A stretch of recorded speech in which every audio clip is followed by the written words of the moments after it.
நிறைய பொருளாதார முன்னேற்றங்களை நீங்கள் இந்த வருடத்தில் பார்ப்பீர்கள். லாபத்தில் இருக்கக்கூடிய ராகு பகவான் நீங்கள் எதிர்பார்த்ததை விட செல்வ வளத்தை உங்களுக்கு பல மடங்கு பெருக்கி கொடுப்பாங்க. அப்ப குரு பார்வை இருக்கக்கூடிய காலகட்டம் அப்படின்றது மே மாசத்துக்கு பிறகு திருமணம் சம்பந்தமான பேச்சுக்களை மேஷராசிக்காரர்கள் தொடங்கி அதில் வெற்றியும் பெறுவீர்கள். ஏற்கனவே தடைப்பட்ட திருமணங்கள் தடையில்லாத நடக்கும். திருமணம் ஆகி மறுமணத்தை எதிர்பார்க்கிறவங்களுக்கு கண்டிப்பா திருமண சுப பிராப்தி யோகங்கள் கூடி வரக்கூடிய சூழலை மேஷத்துக்கு கொடுக்கும். உடலை பாதிக்கக்கூடிய செயல்களையும் மனதை பாதிக்கக்கூடிய செயல்களையும் கொஞ்சம் பக்குவத்தோடு செயல்படுறது ரொம்பவே நல்லது. சிரசு சனியாக வர்றதுனால அது விரைய சனி, தேவையில்லாத விரைய செலவுகளை குடும்பத்துக்குள்ளே கொண்டு வரும். 2026 புத்தாண்டு பலன்கள் நிகழ்ச்சிக்கு உங்களை அன்போடு வரவேற்கிறேன். நான் உங்கள் ஜோதிடர் யாமிருக்க பயமேன் அருண்குமார் பேசுகிறேன். ரெட்ரோ ஆன்மீகத்தின் வாயிலாக ரொம்ப நாளுக்கு பிறகு உங்களை சந்திக்கிறதுல ரொம்பவே ஒரு சந்தோஷம். ஸோ 2026 பல்வேறு எதிர்பார்ப்புகளுக்கு இடையில் மிக முக்கியமான 4 முக்கிய கிரகங்களுடைய பெயர்ச்சியோடு பிறக்க காத்திருக்குது. அதில் முதல் பெயர்ச்சியாக மார்ச் மாதம் 6ஆம் தேதி வாக்கிய பஞ்சாங்கப்படி சனி பகவானுடைய ஒரு அதிமுக்கிய பெயர்ச்சி அப்படின்றது எல்லாராலும் பார்க்கப்படுது. அதன் பிறகு வரக்கூடிய குரு பெயர்ச்சி மே மாதத்தினுடைய கடைசி காலகட்டத்தில் ஜூனோட தொடக்கத்தில் வர காத்திருக்கு. வருஷத்தோட கடைசியில் டிசம்பர் மாதத்தில் ராகுகேது பெயர்ச்சி நடக்க காத்திருக்கு. ஸோ இந்த 4 கிரகங்களுடைய பெயர்ச்சி 12 ராசிக்காரருடைய வாழ்க்கையிலும் பல்வேறு விதமான தாக்கங்களை ஏற்படுத்த காத்திருக்கிறது. உங்கள் ராசிக்கு என்ன மாதிரியான பலன்களை கொடுக்க போகுது அப்படின்றத பற்றி தான் நான் இந்த வீடியோவில் உங்க கூட பேச காத்திருக்கேன். வாங்க.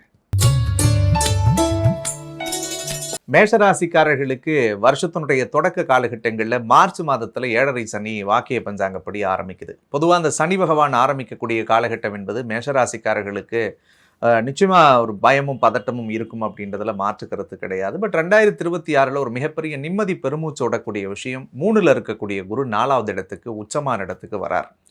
உச்சம் பெறக்கூடிய இடத்துல குரு பகவான் வர்றது என்னன்னா, பொதுவாக ஒரு ஜாதகனுக்கு சுகஸ்தானத்தில் குரு உச்சம் அடையும் பொழுது அவங்களுடைய வாழ்க்கையில் இருக்கக்கூடிய பல்வேறு விதமான சங்கடங்கள் விலகும் அப்படின்னு நான் சொல்லுவேன். அதுலேயும் வீடு, மண், மன சார்ந்த விஷயம், தொழில்முறை சார்ந்த விஷயங்கள்ல இருக்கிற பல சிக்கல்கள் சரியாகும்.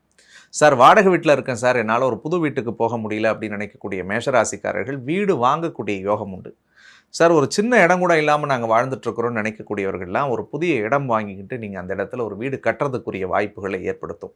நிறைய தொழில் பண்ணணும் அப்படின்னு நினச்சிக்கிட்டு இப்போ ஒரு பாஸ்ட் ஒரு 2-3 வருஷமாகவே நிறைய ட்ரை பண்ணி அதில் ஒரு ஸ்ட்ரகிளை பார்த்துக்கிட்டு இருக்கக்கூடிய மேஷராசிக்காரர்கள் இந்த வருஷத்தில் நிறைய தொழில் செய்யக்கூடிய வாய்ப்புகளை ஏற்படுத்தும். ஈவன் ஒரு பிரான்ச் வச்சுருக்கிறவங்க ஒரு 4 பிரான்ச்சஸ் ஆரம்பித்து நீங்கள் பல விஷயங்களை செய்யலாம். ஸோ மேஷராசிக்கு 5வது இடத்துல இருக்கக்கூடிய கேது பூர்வ புண்ணிய ஸ்தானத்தில் இருக்கிறதுனால குலதெய்வத்தினுடைய அனுகூலங்களும் தெய்வ பிரார்த்தனைகளும் உங்களுக்கு 100 மடங்கு வெற்றியை தரும். இதுக்கு முன்னாடி நிறைய கோயில் போயிட்டு சாமி கும்பிட்டு சில விஷயங்கள் கூட நடக்க முடியலன்னு நினச்சிட்டு இருந்த மேஷராசிக்காரர்களுக்கெல்லாம் நிச்சயமாக உங்களுடைய வேண்டுதல்கள் இந்த காலகட்டங்களில் பலிதமாக மாறும். நிறைய தெய்வ ஸ்தலத்துக்கு சென்று வரக்கூடிய வாய்ப்பை ஏற்படுத்தக்கூடியதாக இருக்கும்.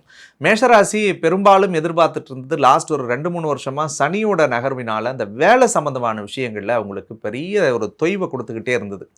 ஒன்று நல்லா நீங்கள் வேலை செஞ்சால் கூட ரொம்ப டெடிக்கேஷனாக இருந்தாலும் கூட உங்களுக்கான அங்கீகாரமும் அந்தஸ்தும் உங்களுக்கு கிடைக்காமலே இருந்துட்டு இருந்தது. அதுக்கு காரணம் 10ஆம் அதிபதி சனி ஆட்சியாக இருந்தாலும் ராகுவோடு தொடர்பு பட்டிருந்தார். அந்த ராகு கூட தொடர்புடக்கூடிய காலகட்டங்கள் என்ன பண்ணுன்னா, ஒன்று இடம் மாறலாமா அல்லது வேறு ஏதாவது கம்பெனிக்கு பேப்பர் போட்டு போயிடலாமா நம்ம இங்கேருந்து அப்படின்லாம் நிறைய உங்களுக்கு ஆசிலேஷனான மைண்டோட ஓடிட்டு இருந்தீங்க. பட் மார்ச்சுக்கு பிறகு அந்த தடுமாற்றங்கள் எல்லாமே மாறும். 2026 மார்ச்சுக்கு பிறகு ஒரு புதிய வேலை, புதிய பதவி, புதிய பொறுப்பு, புதிய புகழ் மேஷராசிக்காரர்களுக்கு நிச்சயமாக கிடைக்கும். அதே மாதிரி நிறைய பொருளாதார முன்னேற்றங்களை நீங்கள் இந்த வருடத்தில் பார்ப்பீர்கள். லாபத்தில் இருக்கக்கூடிய ராகு பகவான் நீங்கள் எதிர்பார்த்ததை விட செல்வ வளத்தை உங்களுக்கு பல மடங்கு பெருக்கி கொடுப்பாங்க. சார் கஷ்டப்பட்டு 10 ரூபா கொண்டு வந்தா கூட எங்க தேவைக்கு நாங்க பயன்படுத்திக்க முடியல அப்படின்னு சொல்லிட்டு இருந்த மேஷராசிக்காரர்கள்லாம் சுபகாரியங்களை செஞ்சு பார்ப்பீங்க. வீட்டில் ஒரு கல்யாணம் செய்யலாம், காது குத்தலாம், வீடு கட்டலாம், பிள்ளைகளுக்கு ஏதாவது ஒரு நல்ல காரியங்களை செஞ்சு முடியலாம். ஸோ எதெல்லாம் நீங்கள் சுப நிகழ்ச்சிகள் அப்படின்னு நினைக்கிறீங்களோ அந்த விஷயங்கள் எல்லாத்துலேயும் மேஷராசிக்காரர்கள் துணிவோடு செயல்படுத்தக்கூடிய காலம்.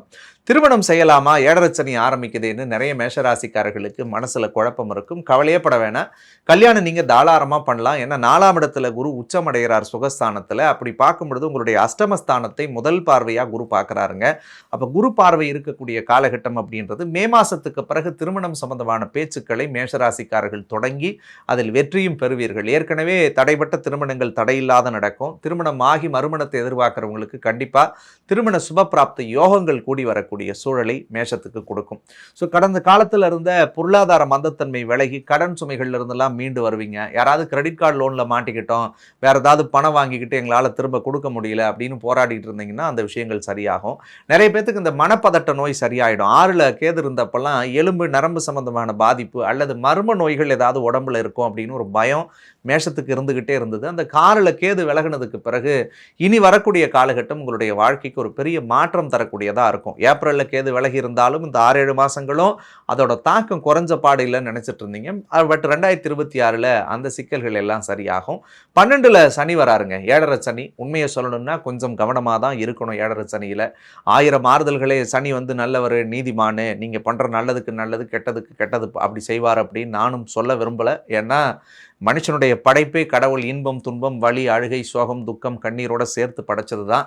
ஆசை இல்லாத மனிதர்களாக நம்ம இருந்தோம்னா நம்ம துறவியாக போயிடுவோம். ஸோ அப்படி இல்லை. பட் என்ன, இந்த காலகட்டங்களில் கொஞ்சம் வாழ்க்கையில் சில முடிவுகள் எடுக்கிறதுல பார்த்து எடுங்க. சில விஷயங்களில் தடுமாற்றம் இல்லாத நடந்து போங்க. ஏன்னா 7.5 சனி நான் பொதுவாக சொல்லுவேன், பொண்ணை இழக்கணும் அல்லது பொருளை இழக்கணும் அல்லது உயிரை இழக்கணும் அப்படின்னு கேட்கும். ஸோ இந்த 3 விஷயங்களில் எந்த விதமான பேரிழப்பும் நமக்கு இருக்கக்கூடாதுன்னு மட்டும்தான் வேண்டிக்கணும். அப்போ ஒரே ஒரு எளிமையான விஷயம், உடலை பாதிக்கக்கூடிய செயல்களையும் மனதை பாதிக்கக்கூடிய செயல்களையும் கொஞ்சம் பக்குவத்தோடு செயல்படுறது ரொம்பவே நல்லது. சிரசு சனியாக வர்றதுனால அது விரய சனி, தேவையில்லாத விரய செலவுகளை குடும்பத்துக்குள்ளே கொண்டு வரும். அந்த விரய செலவை நீங்கள் சுப விரயமாக மாற்றி பண்ணிங்கன்னா இந்த வருஷம் உங்களுக்கு ரொம்பவே நல்ல வருஷமாக இருக்கும்.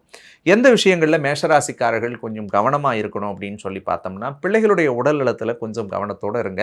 பிள்ளைகளுக்கு எடுக்கக்கூடிய முடிவுகளில் கொஞ்சம் கவனமாக இருங்க. அவங்களுக்கு கல்யாணத்துக்கு வரன் பார்க்குறதா இருந்தாலும் சரிதான், சேர்க்குற ஸ்கூல் படிக்க வைக்க போகிறோம், காலேஜில் ஒரு சீட் வாங்க போகிறோம் பிள்ளைக்குனாலும் சரிதான், இந்த மாதிரியான விஷயங்களில் கொஞ்சம் நீங்கள் பார்த்து செயல்படுத்தணும். ஸோ ஒரு டீனேஜில் இருக்கக்கூடிய பிள்ளைங்களாக இருந்துச்சுன்னா அல்லது குழந்தை பிள்ளைங்களே கூட சரிதான், பேரண்ட்ஸுக்குள்ளே சில கருத்து மோதல்கள் ஏற்படும்.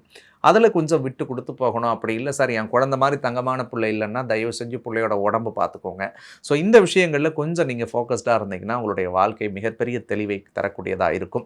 மேஷராசிக்காரர்கள் இந்த பூர்வீகம் சம்பந்தமான விஷயங்கள் இருந்த பிரச்சனைகள்லாம் சரியாகும். தகப்பனார் வழி உறவுகள் சார்ந்த விஷயங்கள் இருந்த சிக்கல் சரியாகும். ஏன்னா கடந்த காலகட்டங்களில் தந்தை வழி உறவுகளால் ஏதாவது ஒரு மனஸ்தாபங்கள் இருக்கும் அல்லது நம்ம உடன் பிறந்தவர்களால் கூட தேவையில்லாத மன சஞ்சலங்களை கொடுத்துருக்கும். ஏன்னா 9ஆம் அதிபதியாக இருக்கக்கூடிய சனி ராகுவினுடைய பிடியில் மாட்டிக்கிட்டு இருக்காங்க.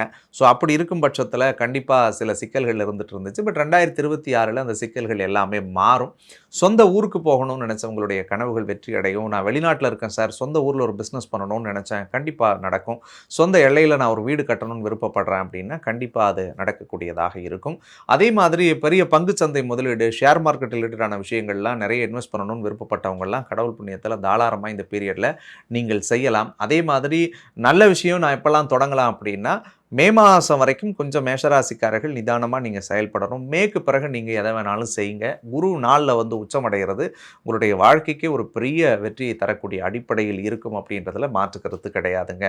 எந்த வழிபாடை செஞ்சால் மேஷராசிக்காரர்களுக்கு இந்த 2026 ஒரு மிகச்சிறந்த மாற்றம் தரக்கூடியதாக இருக்கும்னு சொல்லி பார்த்தோம்னா, 7.5 சனி ஆரம்பிக்கிறதுனால பக்கத்தில் இருக்கக்கூடிய சனி பகவானுடைய திருக்கோவில் எதாக இருந்துச்சுன்னா அந்த கோவில் போயிட்டு உங்கள் கையால் ஒரு 5 அகல் விளக்குகளை அந்த நமசிவய தீபம் மாதிரி ஏற்றி வச்சுட்டு அந்த எம்பெருமானை மனமுருக பிரார்த்தனை பண்ணி அங்கே நவகிரகத்தில் இருக்கக்கூடிய சனி பகவானை கூட ஒரு 9 சுத்து வளம் வந்துட்டு அதுக்கப்புறம் நீங்கள் வீட்டுக்கு போயிட்டு வீட்டில் விளக்கேற்றி சாமி கும்பிடுங்க. உங்களுடைய வாழ்க்கை ஒரு மிகச்சிறந்த எல்லையை நோக்கி போகக்கூடியதாக இருக்கும். மேலும் இந்த 2026 வருடம் உங்களுடைய வாழ்க்கைக்கு பல்வேறு விதமான மாற்றங்களையும் நல்ல பல திருப்பங்களையும் தரக்கூடிய ஒரு அற்புதமான வருடமாக அமையணும்னு சொல்லி நானும் மனதார முருகனை பிரார்த்தனை பண்ணிக்கிறேன். மற்றும் ஒரு அழகான தருணத்தில் உங்களை சந்திக்கும் வரை உங்களிடமிருந்து விடைபெறுவது உங்கள் யாமிருக்கு வயமேன் அருண்குமார். நன்றி, வணக்கம்.